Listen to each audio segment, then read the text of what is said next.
If you want to get somewhere, you do what you can to get it. It cannot be based on skills. It has to be based on attitude and willingness to learn and willingness to evolve. The minute this clocking in and clocking out system came in, everyone now felt, well, I'm only being paid for these hours. And it was such a significant mindset shift that I instantly hated. They don't seem like big deals, but to an employee, it just means so much. Expo took over our lives. My solution at the time was I need to hire a number two. And unfortunately, I didn't hire the right person. A lot of leaders do. They hire fast rather than hire right. I am a perfectionist, and I know it was very, very difficult for me to let go. This was by far the worst show I'd ever produced in my life. And then at that moment, my mum calls me, Mabruk, that was the best show I'd ever seen. All these suggestions, people hold back on it because they think there's a cost element to it. But the examples that you've given and that we've shared are all cost neutral. It's about the idea, it's about the initiative, and it's about cultivating these things.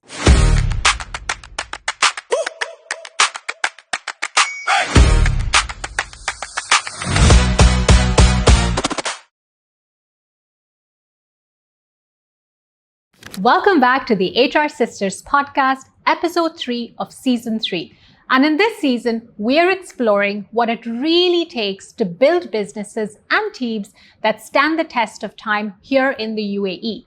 And today's guest is a perfect embodiment of just that. Reim El Houni is the founder of TI22 Films, a Dubai-based award-winning production company that she launched back in 2011. A BBC-trained media professional, Reim moved to Dubai in 2007 and quickly made her mark producing and directing Dubai's very first locally produced English language show before leading major live events and lifestyle programming across the city. Over the years, TI22 Films has grown into a powerhouse studio, winning international honors including New York Festival Awards and the Cannes Corporate Media and TV Award, delivering content for major broadcasters, global brands, and government entities with landmark projects tied to Expo 2020 and COP28. But TI22 Films didn't just happen overnight. It took vision, resilience, and smart decisions about people, culture, and leadership, which is exactly what we're here to dig in today. So let's get started. Reim, welcome to the HR Sisters podcast, season 3. I'm excited to be here. Thank you for having me. So lovely to have you here. And thank you so much for agreeing to sit down with us and spend your afternoon with us. Well, hopefully it's not going to be the entire afternoon, but whatever time you never know. You never know. Lots to talk about. That's true. That's true. Let the story unfold, right? Absolutely. So before we get right into it, for those who don't know you, give us your elevator pitch. Who are you? What do you do? And what wakes you up in the morning? I am incredibly passionate about all things film and TV. I have built a career behind the camera, producing global TV shows and projects, and more recently supporting professionals and CEOs get in front of the camera because I'm really passionate about the visibility journey. And I'm hoping for that journey to continue and have an even bigger impact. Amazing. So then walk us through that quick journey of when you started, because it was a long time ago at this point. I know I'm looking quite gray. No, not that way. I should No, that's fine. You started maybe 2 years before me, so just to give you perspective. So for me, honestly, I've been incredibly lucky that I've always been passionate about the world of media. And from a very young age, I used to consume way too much content. And then I think my first proper experience was the age of 16. That's when I interned at NBC. They used to be based in the UK at the time. Yeah. And it was one of those experiences that was like a light bulb moment for me. It's like I knew that this was what I was going to do for the rest of my life. And honestly, since then, it was just me really obsessively persevering and going from one opportunity to the next. Yeah. Built my career in media and moved here 19 years ago, having worked my way up the ladder through both TV production and corporate production. I moved here 2007 in Dubai and joined the the Dubai One, which is the only English TV channel here, and produced, wrote, directed the first English language TV show.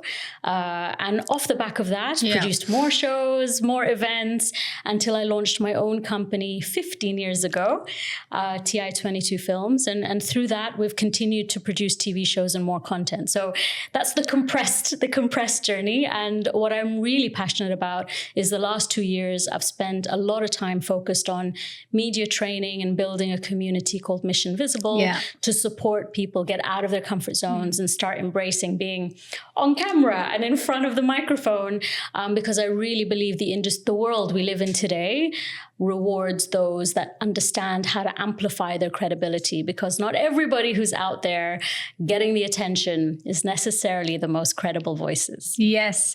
In fact, I actually like your story going back to your MBC days on how you secured that internship. I thought that was such a clever hack, and I'm sure you can still use it today for those looking to hack their way into getting internships, because you took the email addresses, right? Why don't you just jump and tell us that story very quickly? I did. I'm all about out of the box thinking. And if you want to get somewhere, you do what you can to get it. And for my first TV experience, I literally used to watch TV shows. I used to record them on VHS tapes, and I used to play them back, and I'd write down the names of everybody in the credits. And I knew it wasn't actually for NBC, it was for BBC. BBC, that's right. I knew that at BBC, everyone was first name dot surname at bbc.co.uk. And I literally just used to email everybody. I didn't know what their role was. I didn't know who they were. I just knew they were in the credits. So I'd email them. And this kept going for a while until eventually I got a response from BBC Watchdog, which is a very popular TV show in the UK. And that was my first internship at the BBC. And honestly, I remember that experience like it was yesterday, because it was one of those experiences where like, I'm in the building. I was so excited.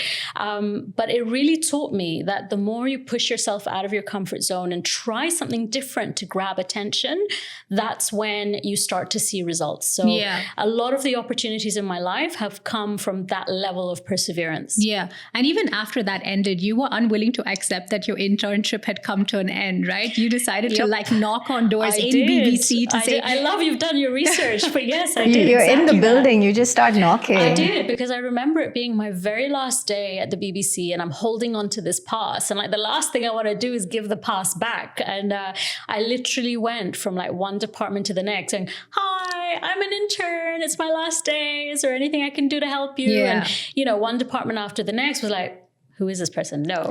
But then I lucked out. I think it was like the 7th or 8th department was BBC Education. And they said, we're starting a new series. Can you research? I'm like, yep, I can research. I can do it. And that ended up being around 2 years worth of support that I gave them. And the first time I saw my name on the credits. So at the age of 18, full circle I'd come full circle. Yeah, completely full circle to now have my name on the credits. So it's very exciting. Yeah. And I think that's such a important, not just hack, but an attitude to have for, young talent getting into the workforce who should be willing to go above and beyond in terms of out of the box thinking. Like I remember to my first employment as well, I would just be the person who'd be like, I'll do it. And I remember like putting up this, we used to call it the HR divisional forum. It was basically an engagement activity for 200 plus team members. And I had, like a presentation, I had games organized, I had prizes organized. I rallied the teams together to come up with, it was like each team within HR had to prepare a 2-minute ad for another team. So it was an opportunity to learn what another team does.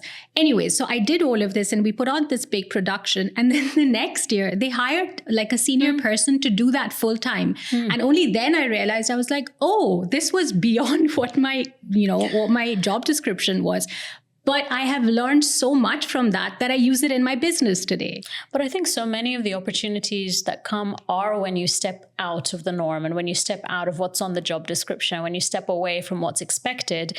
And I've seen it because that's been my journey. Like I look for that in interns that we bring in. I really, really believe in an internship culture because bit controversial, but I don't necessarily feel that my degree served me. You know, I'm one of those people who believes that, especially in an industry that's as practical as ours, it's the lived experience. Correct. It's what you actually gain from being in an office, which is why that's what I look for. I look for interns who are ready to explore and try and show me what they can do. And we've had such a strong track record of interns being employed because I've had a bit of a taste of what they're capable of when they're just given a blank canvas. And I think that may also be the challenge when you employ people. Sometimes you are putting them in a box by saying like, this is what your role is. Correct. And often I find like I'm very careful about saying this in every interview. I literally say, I don't care what's written on your job description.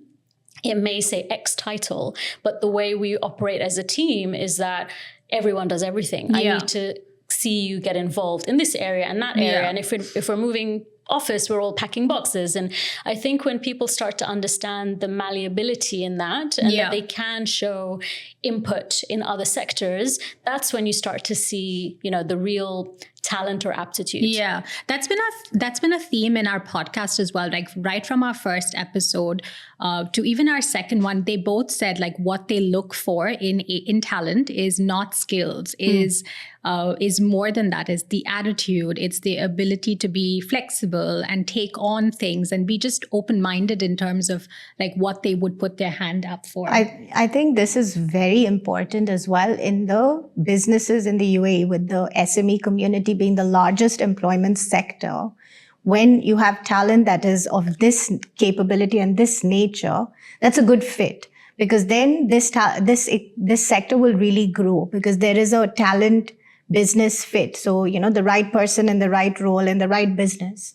And that is a strong message that we have seen come through. And I think it's a right message as well. But I think especially in certain industries, like our industry, the media industry, is evolving all the time. You need to be someone who's learning consistently and accepting that what you sign up for today might be different tomorrow. So you kind of need to come in with that mindset and realize that whatever skill you have today may not actually be relevant tomorrow. So it cannot be based on skills. It has to be based on attitude and willingness to learn and willingness to evolve. And more than that, like for me, which is going to sound a bit unusual, but I do tell everyone in their interview that I take positivity really seriously. Like that is literally something I say. I remember seeing this in an interview of yours as well. But I believe in it. I really believe in it. Like it's hard enough keeping ourselves motivated and positive. I don't want to be in an environment with people who are negative. And if you have your own challenges maintaining that level of positivity, I can't have that infiltrating and affecting our morale as a team. So for me, it's definitely the attitude and how you have that can-do attitude around the challenges that we have, because we will have challenges more than it is any skill that you bring to the table. So going back 15 years, right, when you started, you've been at these big corporates, BBC, MPC, and of course there's a way of managing people that's very different than how you would manage it in a small business. So talk to us about how you hired that first employee. Like, what was that people journey that you can think of? Well, I think just to comment on what you just mentioned, I had worked in very large entities and worked with very large organizations, and you learn about things that kind of rubbed you the wrong way, or maybe didn't sit with you the way, you know, you wanted them to. So definitely starting my company, I would say that I took away quite a few lessons from that. But to answer the question about my first employees or first team members, the first two people that I took on 6 months into my business. One was my accountant and one was my PA, and both are still with me today. So 14 and a half years later. So I'd like to think I did something right, that they're still with me. 100%. But you know, the decision really came from a place of what's my weakest area, and the area that I know that I'm going to have to be accountable for consistently is finance. So therefore, I don't want to have any financial challenges whatsoever let me get an accountant on board to make sure that everything's in order, and a PA, because as I was starting to grow, it became difficult to manage all the commitments and also, working with different clients, having a second voice in that interaction always helps. So those were my first two, and I hired both around 6 months in. And did you hire them from your network that you knew, or did you go out and actually put out a job ad? Did you go through the formal process of recruitment? Both were incidental, and both were from my network, and both were networking and met them. And I think there's a certain hunger around that when you meet people who are out there, looking for an opportunity, looking to grow. It's very different to a traditional recruitment process where it's a job application doesn't necessarily tell you everything you need to know. So I'm both very, very independent people. And even till today, they both work remotely. They both, they've never fallen into the office environment that the rest of the team since then have. My accountant is actually an independent accountant who runs her own firm, but she's effectively a CFO to our organization. It's interesting how you meet the talent that you take on. A lot of the talent I've taken on have either been through the network or through referral, or that I've built a relationship with, versus it being a traditional recruitment process. You spoke earlier about takeaways from your previous life that you learned from, right? What would you say were the takeaways that you're like, I'm going to do it differently in my business? So there are things that I was going to continue to do and things that I never want to do. The one that really sticks with me, especially because we're in the media industry, and just to put this in context, we work very erratic and unusual hours. And often, I went through a whole phase of my life where the best time to shoot anything was sunrise, which meant that I was always leaving my house at 4:30 and 5 a.m. to film these sunrises. And then, let's not forget the second best time is sunset. So now you're having these ridiculously long days. Or, we're filming events, and therefore, the events at night and the events through the night. And if you saw my calendar, you would think it was abnormal. But unfortunately, our industry is such. Our industry does have that. So I'm a very, very big believer that if I'm expecting you to work these erratic, unusual hours, there has to be a sense of flexibility around that. There has to be a sense of, look, okay, we know you're going to have a very long day today. You're going to have a shorter day tomorrow. There's going to have to, you're going to have days in lieu built into what you do. And one of the entities that I worked with prior to starting my company decided to have a clocking in and clocking out system. And I'll never forget it. I'll never forget it, because prior to that clocking in and clocking out system, whatever I asked the team to do, they would do it, because they felt like, and at whatever time, if I suddenly came across a great idea at 7 p.m. or 8 p.m. and I shared it, I'm like, oh guys, we really need to look into this. I'd get an excited team member going, oh, that sounds like such a great idea. Let's look into this. The minute this clocking in and clocking out system came in, everyone now felt, well, I'm only being paid for these hours in the day. I'm not being paid for these other ones. Why should I? I can wait till tomorrow. And it was such a significant mindset shift that I instantly hated, that it really instilled in me the need to maintain the culture I had prior to the system coming in. And so I will never have a clocking in or a clocking out system for that reason. Because if you expect people to be flexible with you at certain times, you need to be flexible back. There are some occasions where it's possible, it can be taken advantage of, but for the most part, the majority of the time, it's a win-win scenario. So that's definitely one that I'm not repeating.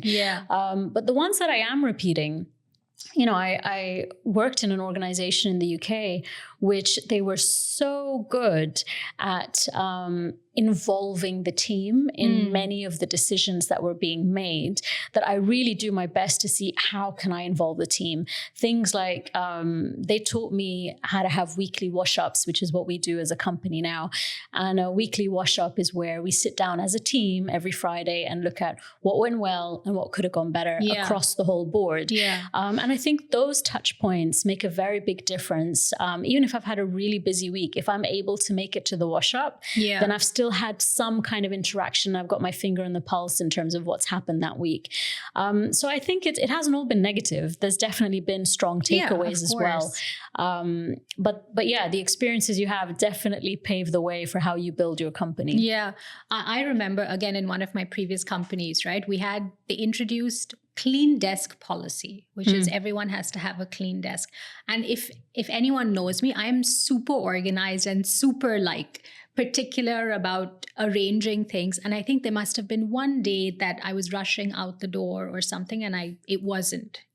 And the next morning when I came to work, there was a little note on my desk because the night before, the management decided to do an audit. And the note said, "We are disappointed in you, something, something, something, something." And I was so gutted. I'm like, seriously, you know what I do, you know how I am, and you would know that this is a one-off. So to come to work in the morning and the first thing you see a note on your desk that starts with "We are disappointed" was so heartbreaking. And it was so young in my career as well. You take these things really seriously. These things like clocking in, clocking out, these things are so impactful. They don't seem like big deals, like, oh, let's put a clocking in system. But to an employee, it just means so much, because you really have to think about what experience are you creating? What's the culture you're creating? What's the culture? Because it is a cultural shift from being adaptable, flexible, in a creative space especially. Your mind doesn't operate on an 8 to 5 clock. Your mind operates in a very different way. Like you mentioned, maybe before the end of the day, you've had a light bulb moment and you need to do something about it. But if you introduce a system where your time is controlled or managed, then automatically you will change the way you behave, right? Yeah. And that's what you saw as well. No, absolutely. But I think also just, touching on what you just mentioned, it is again, in the interview, the one thing I say is you have to be flexible. It's a flexibility that if you know that entering, you're setting the right expectation for people. And I think that's usually where a lot of these challenges are, when you're not setting the expectation. But the comment you made about the note on your desk, I actually learned something from Tony Robbins. I'm a big Tony Robbins fan, which has taught me a lot about how to communicate with people in these kind of situations. Is just simply to ask if there's a reason, and just asking that simple question. So for example, if someone's consistently late, it's very easy to kind of look at it and think, oh my God, can't that person just leave their house a few minutes earlier? Why are they consistently late? And just automatically go and write the note and I'm disappointed in you. But he's taught me to start asking the question, is everything okay? And is there a reason you're coming in late? And that's the differentiator, because when someone says to you, and it's happened to me a few times where someone says, actually, no, I'm not okay. I've got a family member who's in hospital and I've been trying to go see them in the hospital before I come to work. And that's why I've been late. So now you suddenly have an understanding around the behavior. And because of that understanding, you're like, oh, I'm so sorry. I wish you'd shared that with me. No problem. Do you need to spend more time? And you can start to have that dialogue. So I think asking the question is important. And I think also creating the environment where hopefully they tell you exactly, and I've had that a few times too. I've had a few people go through some serious challenges that I was none the wiser to. And I'm like, had they just told me, I would have understood the context and obviously behave differently. Yeah. So it's really taught me the importance of asking. Yeah, absolutely. Even as HR, from working with clients or even in the corporate world, right? The number of times a manager will pick up the phone to you and say, hey, I need to discipline an employee because he is coming late every day. And then, he said, I've told him so many times he needs to be here on time or she needs to be here on time. And then you say, have you asked them what's going on? And most of the time it's, oh, no, I haven't. You're like, would you ask them? And again, 9 out of 10 times, nobody wakes up thinking, hey, I'm going to be late today, And if that is the case, then also think back to when you hired the person, how there's so much that it's not just one person deliberately wanting to be late. There's so many underlying layers there. So management or managing a team is all about that, Hi there, it's me interrupting myself. The smartest business owners I know just unlocked a full HR department without adding a single person to their headcount. And here's exactly how they did it. They stopped treating HR as a headcount decision. Instead, they started treating it as an infrastructure decision. Because in today's economy, adding headcount may feel risky, but removing people's support, that's how you lose the team you've worked so hard to build. So they found a model that delivers more than just a single HR hire ever could. Payroll, compliance, HR support, the whole function for one fixed monthly fee. No recruitment costs, no overheads, just full HR support and at a cost that makes sense right now. So if you would like to see how this works for your business, reach out and let's chat. All links are in the description below. Well, I'd say every now and then it is. So it's just about also knowing the difference, I think. Yeah. I think the question asking the employees also is in a different scenario makes sense. So we recently had a meeting with a client. They were looking at reviewing the rewards and recognition program. And the message, or rather, was, we need to change it. We need to change it. Can you come up with some ideas, and so on and so forth, which, as HR consultants, we surely can. But the question I asked him is like, have you spoken to your employees? What would they recognize as recognition? And she's like, yeah, we do ask if they are recognized, but we don't ask what is the meaning of that recognition. It's like, that's a good question. But it so often happens that we are prescribing things to employees without really taking their input. So your idea of always involving the employees, not common sense or common business sense. And that's a good point to make. Honestly, something that I've done every year for a while now is a communal vision board. And that has been a game changer. So at the end of the year, I'm a big believer in vision boards. I want to make sure that my whole team have done their own. So they need to do their own personal ones to identify what it is they want in their lives. We will then do a company one where I ensure that at least 2 items from each person's vision board makes it into the company vision board. And that is interesting on 2 levels. One, because I'm now starting to understand the team member more. So your point about what do they want, you start to understand like, this person's actually really passionate about food and really passionate about travel or whatever that may be, which informs you for future decisions and future conversations.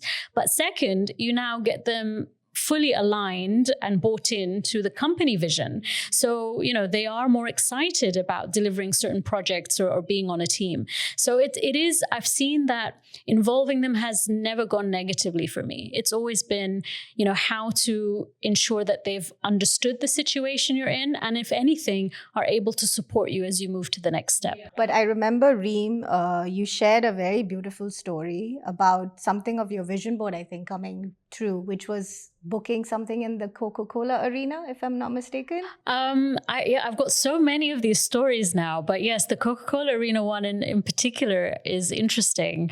I'm not a very materialistic person. I'm not someone who has items that I want to, purchase. But I remember one day being invited to one of the boxes in the Coca-Cola arena for an event. And it was just this weird sensation. Like I walked into the box and I was like, I love this. Is so much fun. I can imagine using this for my team. I can imagine. And I was like, I want one. I want one of these boxes. And the next thing is I put it on my vision board. And, I often tell people the idea of putting it on a vision board is not about hocus pocus. And, it's about being clear about what you want and then taking the action to make it happen. And because we share things as a team, it was actually one of my team members who saw it on the vision board.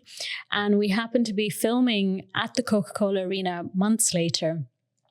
And my team member, so it wasn't even me, it was my team member who was speaking to the contact and said, you know what, our CEO loves the Coca-Cola arena so much, she's even got a box on her vision board.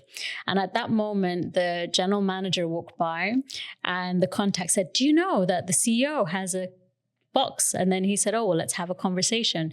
And months went by, and one day I just got an email in my inbox which said, "Oh, we know I'm a big Boyz II Men fan. We know you love Boyz II Men, and we want to give you a box for the concert." And I was just like, "Oh my God, I got my own box!" Obviously, it wasn't quite what I'd visualized, but the fact is, I attracted a box, right? And that's just one example. There are so many examples where I just believe that if you get clear about what you want, you put it out there, you share it with people, you're allowing that energy to come in. Yeah. That's such a beautiful story. We do something, we call it the value. So we have a weekly huddle similar to your weekly wash up, and we start every huddle with what we call a values moment. So we ask the team to reflect on the week and think about a time that they feel like, hey, I lived up to this value. Everyone's like, no, let them go first. Let the other person go first. But when it comes down to them, right, the stories they tell us, like, you want to cry at the end of it because you're like, that's why we have these values. And I remember like a couple of weeks ago, one of our team member got screamed at on the phone for something. I think he was following up on a payment or something, and he got yelled at, and he didn't say anything. He just said, please don't speak to me like this. This is not good. But he held his own, and he was very respectful about it. And then he later reflected in our weekly huddle to say, he said, you know what, when that was happening to me, deep down, I knew that this was a values moment for me because I needed to, have a service first mentality. But also I felt empowered enough to not just take someone screaming down the phone at me. And, it's things like this that create that culture that you talk about, right? So it's always like these moments that matter. For sure. I mean, something that I learned that we've implemented is a gratitude chat. So we have a WhatsApp chat that is just reserved for people thanking other people.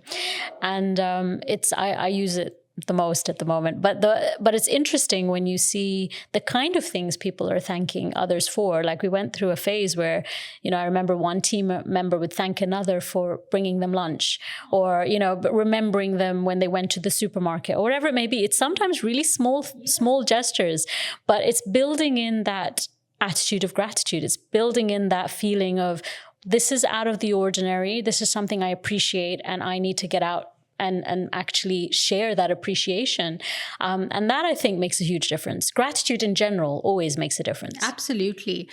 All these suggestions, right? We always get when it talks about building a culture or creating like engagement initiatives, there's always this, people hold back on it because they think there's a cost element to it, or there needs to be like a reward being paid for, or things like that. But the examples that you've given and that we've shared are all cost neutral. It's about the idea, it's about the initiative, and it's about cultivating these things, which are, all outcomes of what we call employee engagement, but they're done in this way, which is like cost neutral. And that would be so helpful to so many businesses. But it's also sometimes things that they don't agree to initially, but then come around to.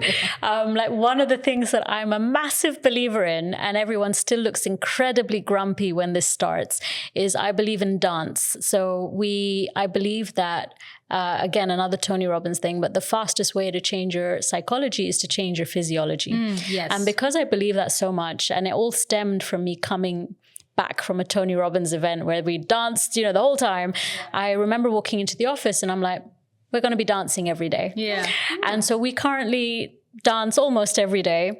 And the minute the song comes on, everyone looks grumpy. The minute it goes on, everyone is like, oh my God, we're going to dance.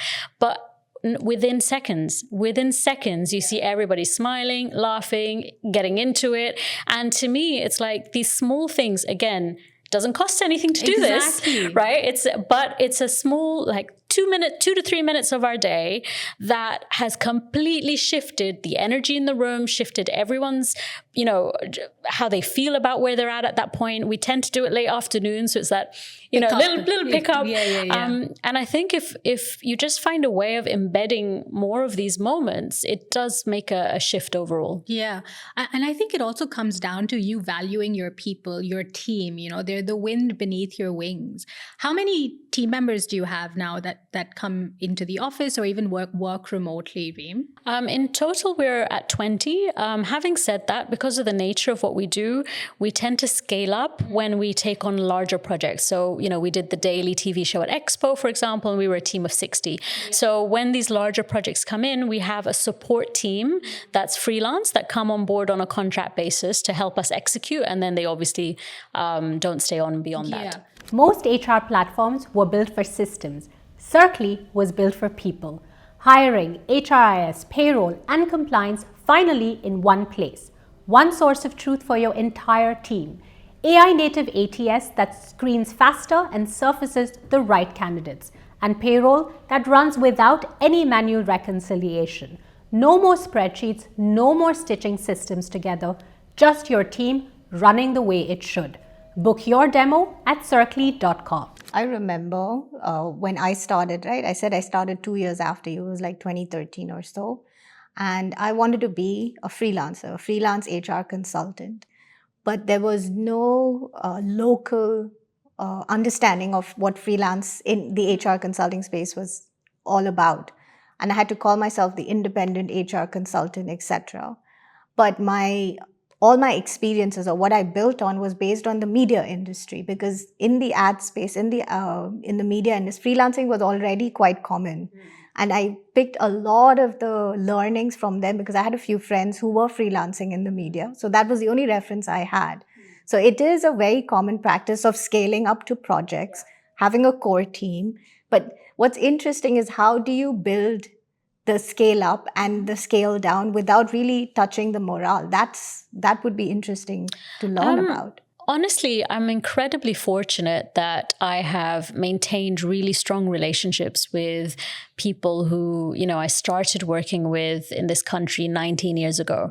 So even today, our extended freelance team are people we've worked with, since the birth of my company 15 years ago. So they really do feel like an extended team that come in and out based on the requirements of the projects that come in. So I think your question was more about the morale of the existing team. So yes, what happens is when you scale up, and there is usually, this is the experience I've seen, right? So you might be able to give me a bit more insight on that, is there are some members from freelance are looking to be full-time, or when the project ends, they don't really want it to end because, there's nothing else. So that sort of thing. So it changes the sentiment in the office. But I guess you dance and I mean, just to put this in perspective, a lot of the projects we do are large scale. And we produce a daily TV show, which is a 9-month contract. So I have some freelancers who are with us for 9 months. So it's 3 months of the summer that they go off and they go on leave. And so there's not really that sentiment doesn't really arise in those situations. And in other situations, when we're producing a daily show for Expo ends. Like, that's beyond my control. The project has ended. So I think it's also about being very clear about the expectations when a project starts. When a project starts, it's like, look, this is what we're looking at. We're looking at an engagement for this period of time. This is what the expectation is. And when it ends, you're free to continue on to the next one. I do my best to, secure the next project, which then, because we want to keep this family, to ensure that team can continue working with us. Sometimes it doesn't happen immediately, but we've been very fortunate that the same team has predominantly worked with us across most of the large scale projects that we've done. Yeah, you've clearly built trust with them, right? So they just come in knowing that. It's honestly a win-win. And I think, I don't want to toot my own horn, but I think what has helped is that I'm all about teaching, so I'm more than happy to teach you everything I know, because I see it as an opportunity for us to scale. If you know everything I know and you're able to go and sit and produce that project, it means I can go and produce the next project. And I think overall, there's usually a hesitance in sharing knowledge and sharing information and allowing others to grow. Whereas I really see it as, if I can get you all to grow, then I can grow even further, and it's not really keeping me. It's like the more I can let go, then, the more opportunities we will bring in. And I think if I was to pinpoint it, I think that's probably the differentiator that has kept people with me. Because I mean, I have people on my team. I mean, our senior producer now on the TV show used to be a production coordinator on one of my first shows 18 years ago, you know? So, and I have many examples like this where, you know, they've grown up the ranks to where they are today. And I think it's because, you know, of how your relationship keeps evolving and how their role keeps evolving. Because if their role stays the same, that's when they start looking to go elsewhere. Yeah, because they're not growing, right? Correct. But when you're scaling a team, even if it's 5 or 10 employees, you have to have like systems and things in place to make sure that that is sustainable. You know, with 1, 2 employees, you can tell them things on a daily basis, answer questions, be available. But when that number hits 5, 10, 15, and especially with a schedule like what you probably have, it's not possible to not have those systems to scale, right? From an HR perspective or from a people perspective, what did you put in place to support you? Honestly, I don't think I have that right yet, you know, because I think that, you know, there are certain things that are obvious to me. And I think as much as I've been strong at helping to groom others in their role, I'm not necessarily sure I've been strong at ensuring that all systems continue without me. And the reason I say that is because I've had instances where I failed. You know, I've had instances, and the most clear one for me was when Expo started. Expo for us was a huge project. It was a huge project that took over our lives to the point where, and I was personally very, very involved in it. So I personally, along with a team, moved to Expo. So we had a second office in Expo where we were producing a daily show, but I had my core team continue day-to-day business. And my solution at the time was, I need to hire a number 2. I need to hire a number 2 who can oversee everything that is still happening because my focus is just on Expo. And unfortunately, you know, in hindsight, it's 2020, I didn't hire the right person. So, and it's my fault because I didn't spend enough time training, grooming, preparing. It was one of those like, oh, need someone, oh, found someone. Okay, let you know, within a couple of months, she was in this role, I was there. And the way, you know, the culture evolved during that time was not necessarily how I would have evolved it.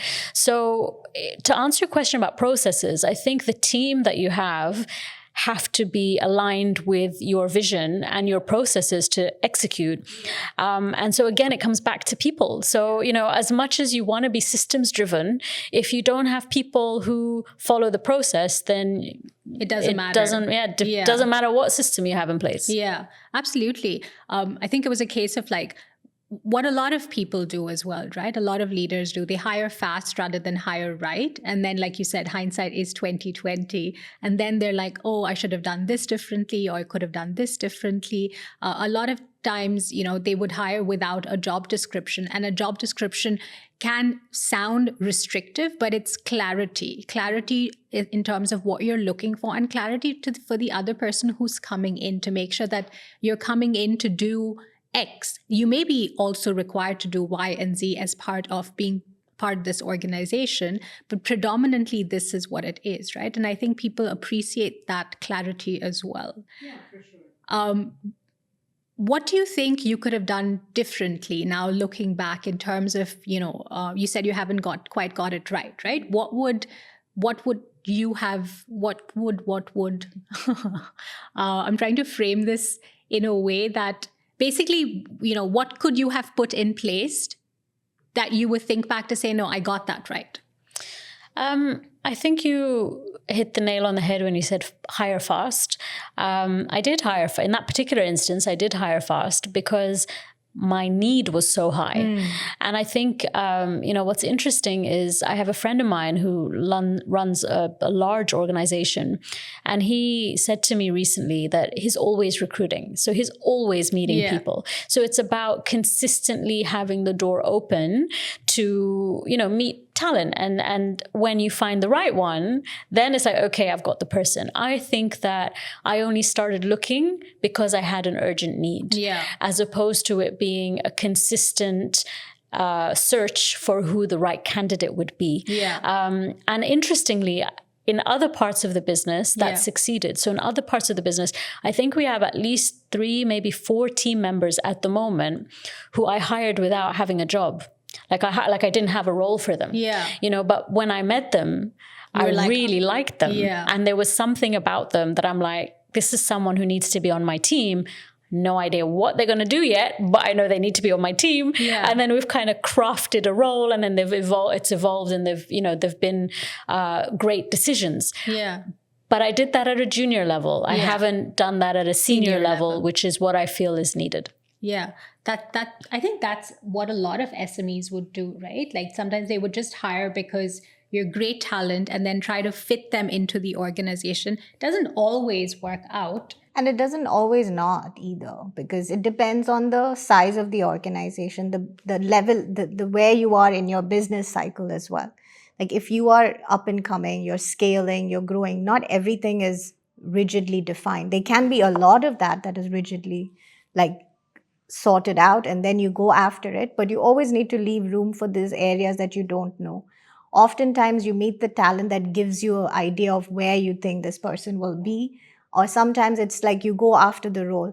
I don't know, this is a good analogy or something, but I remember when I used to go shopping. Oh my God, I was going to say the same thing. And I'm going for a white blouse. I can never find it. But on the fly, when I'm in the mall and I look, and I was like, oh, that's a perfect white blouse. So both situations, you come back with something of, you know. You're talking to someone who doesn't shop. So I literally buy anything I need from an app. And so I have a slightly different experience. I was going to say the same thing. And then I'm like, oh my God, that's such a vain example. But I think it's like, you know what they say, when you focus on something, when you chase something so desperately, it like runs away from you. But when you just let it go, you're like, I need this, and you let it go, you attract it. I think that's probably what it is. Right? So in your case, you didn't know what you wanted, but, you know, maybe consciously, but subconsciously, or in some ways that talent presented itself and gave you an opportunity. So sometimes you have to be open to these ideas. As much as like as HR consultants, we tell companies to have an org structure, to have all of this. But the advice is more bespoke to what their business is or what they're looking at. We can't necessarily apply the same HR principles, you know, universally across all. What I would tell a company in manufacturing versus what I would tell a PR company is totally different, because they need more structure. Here, you need more adaptiveness, creativeness, etc. So you have to keep your organization open to it. So that's you've you know set that example to say like everything works in a different way for everyone. How do you balance like structure with flexibility? Because you need a bit of both to make something work, right? It can't always be flexible throughout, but no structure. I think, again, we're in a situation where the projects we work on are very structured.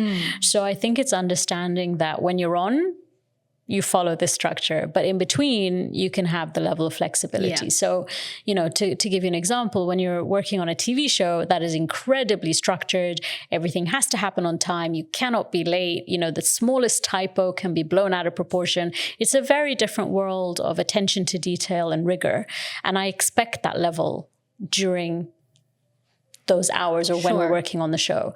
However, we do that 3 days of the week, you know, so if it means that you've had to put in all of that extra energy on these days, maybe the other days are the ones where you can be a bit more slack or be a bit more relaxed or take some downtime. So I think it's very much about understanding when is that structure not just important, but imperative? And when is it that, you know what, now is the time that the flexibility can come in. So when I say we're flexible, I'm not saying that we're loose, you know, I'm saying that the flexibility is what enables us to have balance. And I think that's an important distinction, right? Flexible does not mean loose. It means flexible. Correct. How has your leadership style evolved over the years, if it has? How has it evolved? To be honest, because I've worked in both great places and terrible places, haven't we all? I'd like to think that I think my style has always been inclusive. I think my style has always been empathetic. But having said that, I think I've also been firm. I think I've also been, in the TV world, you have to be. So I think I'm that fine line between, this has to happen, but I care about you, but this has to happen, but I'm not sure it's evolved much other than I think my delegation skills have improved, because I think when you start off, you do feel like you have to do everything yourself. I am a perfectionist, and I know it was very, very difficult for me to let go of certain things.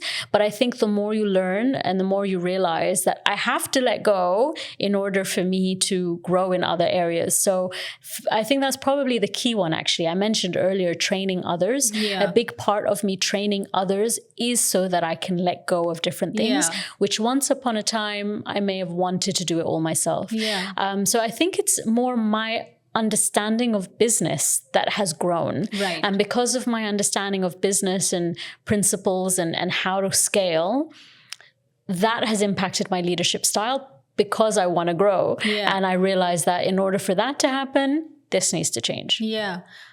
I think that one would apply to a lot of founders, right? Because at the beginning, you think only I can do it to this level of perfection. And it's almost you have to, really trust someone to pay attention to the details the way you would.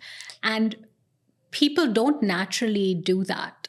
How do you navigate that? Because I find that sometimes in our line of business also, right? You have to be particular about the details. And then I think to myself, am I just being over the top about this, or is no one else seeing this?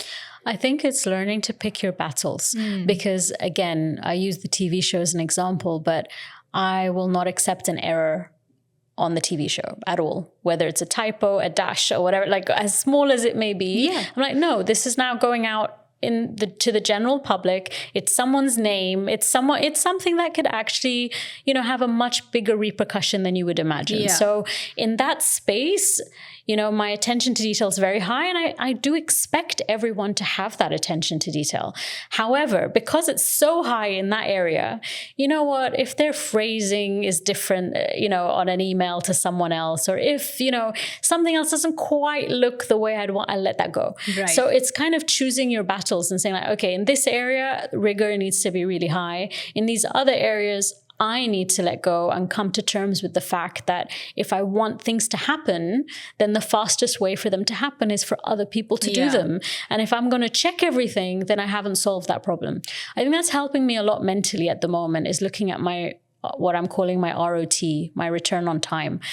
So is this a good use of my time? If I've hired somebody to do something, right, and I'm now double checking or triple checking, then what was the point in hiring them to do it to begin with? Is this a good use of my time? Or if I use the same time doing something else, would I have achieved something else? So I'm currently doing a lot of kind of just assessing how I'm spending my time and where is it actually giving me the most mileage. And sometimes that's what's freeing me from being overly attentive to things, because I realize I can't do it all. Our previous guest, Lara, she said she does these things called guidelines. And whenever someone makes an error or omits something, she's like, let's go back to the guidelines. This is your 1, 2, 3, 4, 5 things that absolutely need to happen before, we send out a press release, for instance. And I thought that was also a really, really, a really good way to deal with it, because like you said, it's easy to say, not easy, but you also know you have to pick your battles, but then you're like, which one do I pick and which one do I let go? So for me, I mentioned doing the vision board at the start of the year, but I have a touch point every quarter where we as a group review everything, and I use that as an opportunity to go back over our guidelines and go back over what's worked and what hasn't worked. And because we have the weekly touch points with the wash-ups, that becomes an accumulation. So I think it doesn't get beyond a week or two of something kind of not going the way you want it to before we're in a situation where we can rectify it. I always find that which moment is a teaching moment and which moment is a letting go moment. And that's the battle I always struggle with. So at times I'm like, okay, is this a teaching moment or is this me reacting? versus what this should be something that I can let go. So that has been like, as a business owner and a team management style, especially when you have certain core members and freelancers, you have to navigate that all the time, and that's constant challenge. But it depends what you're letting go, because I don't necessarily think they're the same thing. So for me, everything's a teaching moment, like literally. And I have this debate sometimes with a couple of the senior members of the team, because they'll see something not worded the way they want to word it, and then they'll start wording it themselves. And I'm like, well, why? If you actually spent 5 minutes teaching and explaining what the problem was, then you won't have to fix it next time. So I'm always in that zone of like, that's not letting go. That's teach. The more you teach, the freer you'll be in the future, even though it may take more of your time now to do the teaching. The letting go for me is, in the style, in something that is subjective, I guess. Yeah. It's like, because I think the subjectivity is where like, I would have done it this way. He would have done it that way. I can let go of that because that's not inaccurate. And that's what you were talking about. That's exactly what I was talking about, where it's not in my style per se, or I would have presented it differently. I could teach how I present and expect somebody else, or I'm like, no, this is also okay. And I'm okay to present this as it is without making changes. So it's that transition. But I think also, if you let go a few times and allow for someone else's subjectivity to lead, it may surprise you what the response is like, So there've been a few times where I've kind of thought, that's not how I would have done it. And then you let it go. And then it gets like really positive feedback back. And you're like, okay, that's fine. I'll let that be. Exactly. And it goes to show, like, we don't all have the right answer all the time. Yeah.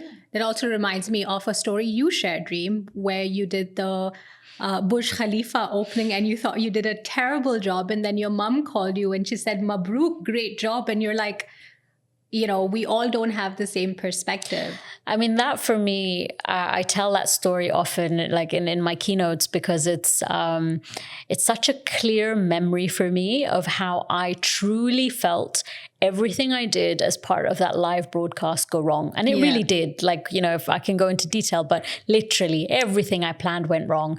And I was like, I reached the end of it and I felt devastated, and I was just like, this was by far the worst show I'd ever produced in my life. And then at that moment, my mom calls me and she's like, Mabruk, that was the best show I'd ever seen. And she's like raving on about everything. And I thought, how is it possible that my worst show is my mom's best show? Yeah. And I think just that clarity in her perspective being so different to mine, in the fact that, she doesn't know what I'd planned. She doesn't know how it was meant to go. She just saw an end result that still delivered the same outcome. And I think, it helped me so much from that point, because now I'm in this zone of like, you don't know what I was going to do, what I was going to say, but as long as you've had a good experience, as long as you've enjoyed it, as long as you've got what you need out of it, it was a success. Yeah. And not to be too tied to what was meant to happen or the process. Yeah. And I think that's a great learning for all of us to end this episode on. But before we go, Reem, tell our audience where to find you. Where to find me? I'm everywhere. But yes. Hashtag Mission Visible. Hashtag Mission Visible. But Reim El Houni, I'm very active on LinkedIn, very active on Instagram. Happy to respond to anyone who DMs me.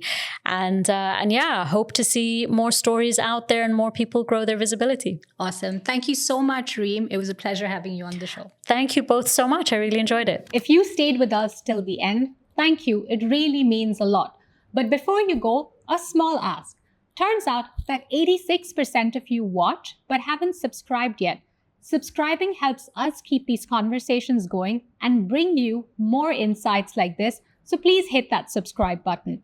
If there's someone you'd love for us to feature on the podcast, drop their names in the comments below, and we genuinely look at every suggestion. And if this episode helped you in any way, share it with one person. Sometimes that one share is exactly what someone needs to keep going. Thank you again for being here, and see you in the next episode.